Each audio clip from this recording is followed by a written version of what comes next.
Jika kita membuka Alkitab edisi Kristen Protestan, maka kita dapat melihat bahwa 3/4 dari daftar isinya merupakan kumpulan kitab yang disebut sebagai Perjanjian Lama, yang terdiri dari 39 kitab yang lebih pendek dan dapat dikelompokkan menjadi 4 bagian utama. 5 kitab pertama disebut sebagai Pentatuk, lalu diikuti dengan kitab-kitab sejarah, kemudian dilanjutkan dengan kitab-kitab puisi dan diakhiri dengan kitab para nabi. Nah, walaupun susunan ini kelihatannya sederhana, tetapi sebenarnya jauh lebih rumit dan menarik. Susunan kitab dalam satu jilid yang disebut Perjanjian Lama ini merupakan tradisi Kristen yang belakangan dikembangkan setelah zamannya Yesus dan para rasul. Dalam tradisi Yahudi kuno, tulisan-tulisan ini masih berbentuk gulungan-gulungan terpisah yang disusun sebagai satu kumpulan dengan 3 bagian yang disebut sebagai Tanak.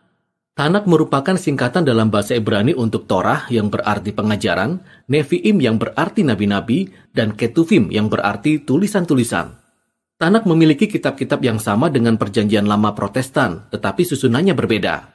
Torah atau Taurat dapat disamakan dengan Pentatuk. Sedangkan kitab para nabi terdiri dari 4 kitab kisah sejarah dan 15 kitab yang dinamai menurut nama nabi-nabi tertentu. Setelah itu, dilanjutkan dengan tulisan-tulisan yang merupakan kumpulan dari berbagai puisi dan cerita. Nah, susunan 3 bagian ini sudah ada sejak zaman dahulu dan disebut-sebut dalam naskah Yahudi kuno seperti Gulungan Laut Mati, Kitab Kebijaksanaan bin Sirah, bahkan Yesus dari Nazaret pun merujuk kepada ketiga bagian ini. Dan ini dikarenakan susunan ketiga bagian ini terangkai ke dalam komposisi dari gulungan-gulungan itu sendiri. Jika kita perhatikan, maka kita dapat melihat bahwa setiap gulungan dikaitkan dengan referensi silang yang menghubungkan setiap tulisan ke dalam kumpulan besar 3 bagian tersebut. Jadi siapa yang telah bekerja menyatukan semua gulungan ini? Wah, prosesnya panjang. Ada beberapa penulis terkenal yang disebutkan namanya seperti Musa atau Daud. Tetapi sebagian besar penulisnya tidak diketahui namanya. Di dalam Alkitab, mereka hanya disebut sebagai ahli kitab atau para nabi. Di sepanjang sejarah Israel, gulungan-gulungan ini telah disusun oleh beberapa generasi ahli kitab yang telah mengumpulkan banyak kisah dan puisi dari waktu-waktu sebelumnya, lalu menggabungkannya ke dalam satu komposisi yang lebih besar, dan akhirnya menyatukannya ke dalam kumpulan gulungan kitab yang disebut sebagai Tanak. Dari tulisan-tulisan dalam kitab Mazmur dan kitab para nabi, jelas terlihat bahwa para ahli kitab ini sangat percaya pada pimpinan Roh Allah di sepanjang pengerjaannya, sehingga melalui perkataan manusia, Allah dapat berfirman kepada umatnya. Itulah sebabnya mereka sangat menghargai tulisan-tulisan ini. Mereka mempelajari dan menyusunnya menjadi satu kesatuan. Kita tidak tahu kapan persisnya proses ini selesai, tetapi kira-kira di sekitar abad-abad terakhir sebelum zaman Yesus. Secara keseluruhan, Tanak menolong kita untuk memahami sejarah Israel sebagai nubuatan yang mengungkapkan tujuan Allah untuk menyelamatkan seisi dunia. Meskipun kita tidak bisa mendapatkan penjelasan rinci tentang seluruh isi Tanak dalam satu video ini, namun kita bisa memperoleh gambaran secara umum tentang inti dari seluruh gulungan kitab ini. Taurat diawali dengan Allah menciptakan dan memberkati sebuah tempat tinggal yang sangat besar, yaitu dunia yang sangat baik. Kemudian Allah mempercayakan dunia ini kepada ciptaannya yang mencerminkan gambar Allah, yakni manusia, atau dalam bahasa Ibrani, Adam. Allah menunjuk manusia untuk memerintah atas dunia ini sebagai raja dan ratu atas ciptaannya. Pertanyaannya sekarang adalah, apakah mereka mempercayai hikmat Allah untuk bisa membedakan yang baik dan yang jahat? Ataukah mereka menentukan sendiri mana yang baik dan yang jahat buat diri mereka? Nah, ada makhluk lain yang tinggal bersama-sama manusia, yaitu si ular yang misterius. Si ular yang memberontak melawan sang pencipta dan menipu manusia, sehingga mereka dengan bodohnya memberontak terhadap kemurahan Allah. Akibatnya, manusia terpisah dari Allah, sumber kehidupannya, dan mereka dibuang dari taman yang penuh berkat itu sehingga mati di padang belantara yang ganas. Dari sana, umat manusia terus tersebar dan menetapkan sendiri mana yang baik dan yang jahat, sehingga mereka makin memburuk dengan cepat. Mereka membangun kota-kota yang dipenuhi dengan kekerasan dan penindasan, yang semuanya menjadi dasar berdirinya sebuah kota yang disebut Babel, tempat di mana orang-orang meninggikan diri sendiri menjadi seperti Allah. Nah, sekarang, jalan cerita utama dari seluruh Alkitab sudah kelihatan. Allah ingin memberkati dan memerintah atas dunia ciptaannya melalui manusia. Tetapi sekarang manusialah yang menjadi masalahnya. Manusia berada di bawah pengaruh si jahat. Mereka menjadi bodoh, picik, dan merusak diri sendiri. Namun ini semua menjadi awal dari solusi Allah. Kita butuh manusia yang baru. Jadi Allah berjanji akan mendatangkan manusia baru yang tidak akan tunduk pada si ular. Bahkan ia akan meremukkan si ular, tetapi juga diremukkan olehnya. Dari sini, kisahnya berlanjut dengan menelusuri garis keturunan yang dijanjikan kepada seorang pria dan wanita, Abraham dan Sarah. Allah mempercayakan kepada mereka berkat Allah yang sama dengan yang diberikan kepada manusia pertama. Jadi mereka meninggalkan Babel menuju ke tanah yang baru yang menyerupai taman yang Allah janjikan bagi keluarganya. Berikutnya adalah kisah mengenai keluarga Abraham. 3 generasi, Abraham, Ishak, dan Yakub. Dilanjutkan dengan 12 anak laki-laki. Dan kita sangat berharap pada mereka sampai akhirnya kita melihat kisah keluarga mereka yang hancur dan berantakan. Mereka berbohong, menipu, dan hampir membunuh satu sama lainnya, belum lagi skandal seksnya. Tetapi apa yang bisa kita harapkan setelah kisah di Taman Eden? Mereka hanyalah manusia biasa. Pada akhirnya, keluarga Abraham dibuang ke Mesir. Semua kegagalan dalam keluarga Abraham ini menjadi latar belakang yang suram di balik momen-momen yang indah dalam kisah tersebut. Allah tetap setia pada umatnya. Ia bahkan memberi mereka sebuah janji yang abadi yang disebut sebagai perjanjian, di mana Allah akan menyelamatkan dan memberkati seluruh umat manusia melalui mereka. Bagaimana caranya belum begitu jelas. Tetapi keluarga Abraham berada dalam kondisi yang terbaik ketika mereka beralih dari rencana mereka yang egois dan mulai mempercayai janji Allah dengan iman yang sangat kuat. Dan sejak itu, keluarga mereka makin bertambah banyak. Pada akhirnya mereka diperbudak di Mesir dan kita mulai mengenal satu lagi karakter utama dalam Taurat, yakni Musa. Allah mengangkat Musa untuk membebaskan orang-orang Israel dan membawa mereka ke sebuah gunung di mana mereka semua dibawa ke dalam suatu perjanjian dengan Allah. Mereka diberi 613 hukum dalam perjanjian ini yang merupakan pedoman untuk menjadi manusia baru yang akan dengan setia menjadi saksi Allah bagi dunia ini. Dan Musa menjadi perantara dalam perjanjian ini karena ia memang luar biasa. Ia adalah nabi yang terutama yang menyampaikan firman Allah kepada bangsa Israel. Ia adalah seorang imam yang mewakili bangsa Israel di hadapan Allah. Ia bahkan disebut sebagai seorang raja yang memimpin dan membebaskan bangsa Israel pada saatnya. Namun seiring berjalannya kisah dalam Taurat, orang-orang Israel mengalami kegagalan besar. Mereka melanggar perjanjian dengan Allah, bahkan Musa memberontak melawan Allah. Bahkan di akhir Taurat, Musa menubuatkan bangsa Israel akan terus mengalami kegagalan, bahkan sampai saat mereka kembali ke tanah perjanjian. Dan mereka sekali lagi akan berakhir dalam pembuangan. Namun Musa berharap Allah akan memenuhi janjinya untuk menyelamatkan bangsa Israel. Suatu hari nanti Allah akan membereskan kegagalan mereka dan menyembuhkan hati mereka yang egois sehingga mereka bisa sungguh-sungguh hidup dan mengasihi Allah. Dan kemudian matilah Musa. Nah, kalimat-kalimat terakhir dalam gulungan kitab ini sangatlah mengejutkan karena kita akan mendengar dari ahli-ahli kitab yang menyusun tanak dari sudut waktu yang maju ke depan.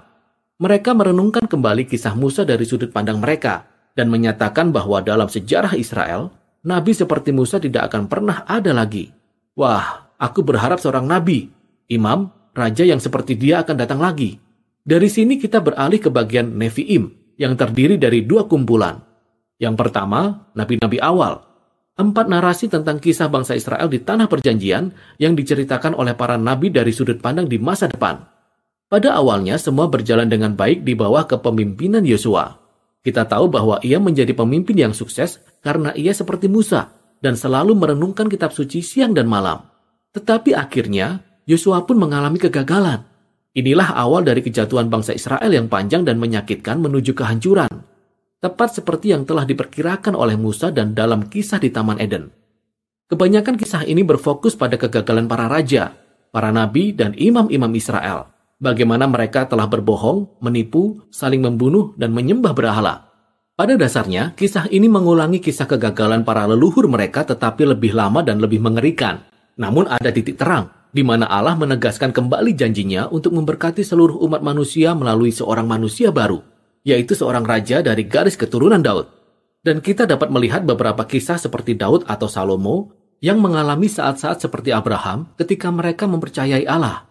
Tetapi ini tidak pernah bertahan lama. Dan tahukah Anda, keturunan Abraham akhirnya kembali ke tempat di mana mereka berasal, yaitu ketika mereka ditaklukkan dan dibuang ke Babel. Tetapi ingat, seluruh kisah ini diceritakan oleh para nabi dari sudut pandang di masa depan. Jadi mereka tahu pembuangan ini bukanlah sebuah akhir. Sehingga mereka menyusun kisah masa lalu Israel ini sebagai penunjuk kepada pengharapan mereka di masa depan. Ketika Allah membebaskan umatnya dari Babel, ia akan mengirimkan seorang raja baru yang seperti Musa dan Daud dan Salomo pada saat mereka masih setia. Sebenarnya inilah yang menjadi inti dari bagian kedua dari Nevi'im, yaitu nabi-nabi berikutnya.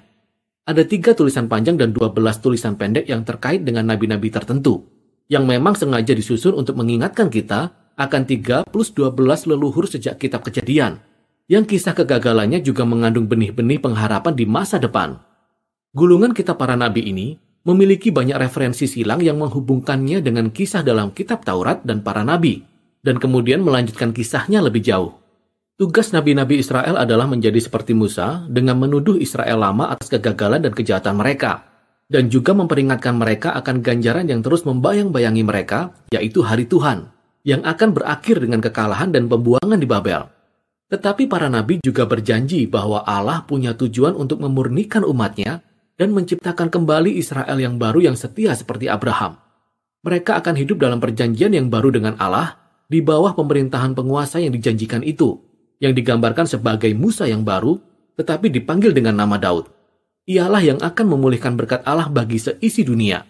Bagian akhir dari Nevi'im ini sama seperti Taurat, dengan adanya catatan dari ahli-ahli kitab Tanakh, yang merenungkan kembali seluruh kisah sampai saat ini, dan mendorong para pembacanya untuk menantikan kedatangan seorang nabi baru, yang seperti Musa, yang mereka sebut sebagai Elia.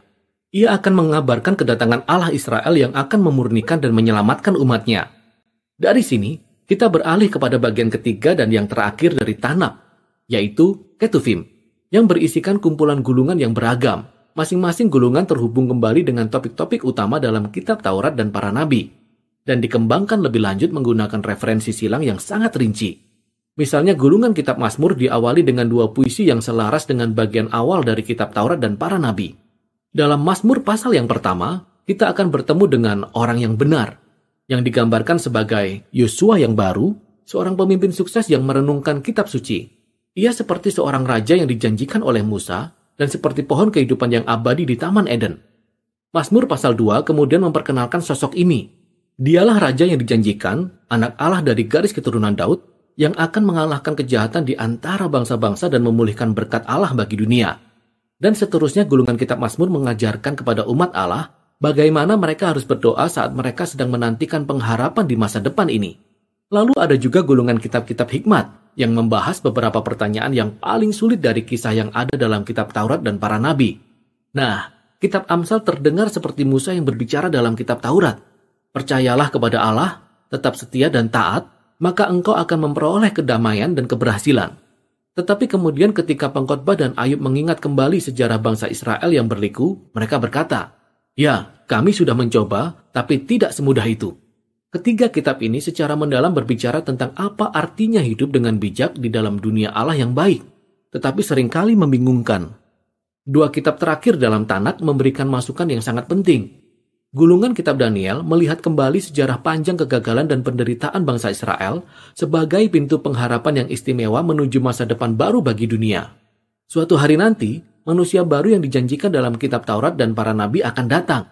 Ia akan ditindas oleh niat jahat manusia yang menyerupai binatang, tetapi Allah akan membela dia dan membangkitkan dia untuk memerintah atas dunia dengan kuasa Allah. Dan akhirnya, gulungan kitab Tawarik menceritakan kembali seluruh kisah dalam Tanakh, mulai dari awal hingga kembalinya bangsa Israel dari pembuangan. Penulisnya berfokus pada janji Allah kepada Daud, yaitu tentang seorang raja di masa depan yang akan menyatukan kembali umat Allah di Yerusalem baru dan akan membawa berkat Allah bagi bangsa-bangsa.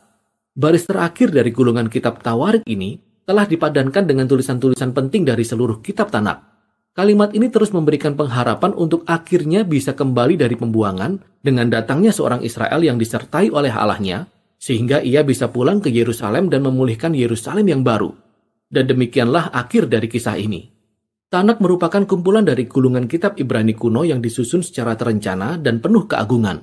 Tulisan yang beragam dari sepanjang sejarah Israel ini telah dirangkai menjadi satu kesatuan kisah yang menceritakan tentang janji Allah bagi bangsa Israel dan bagi seluruh umat manusia. Tulisan-tulisan ini dibuat untuk dibaca dan direnungkan sepanjang hidup kita, karena perkataan manusia yang luar biasa ini mencerminkan hikmat Allah dan pengharapan akan masa depan yang masih relevan sampai saat ini.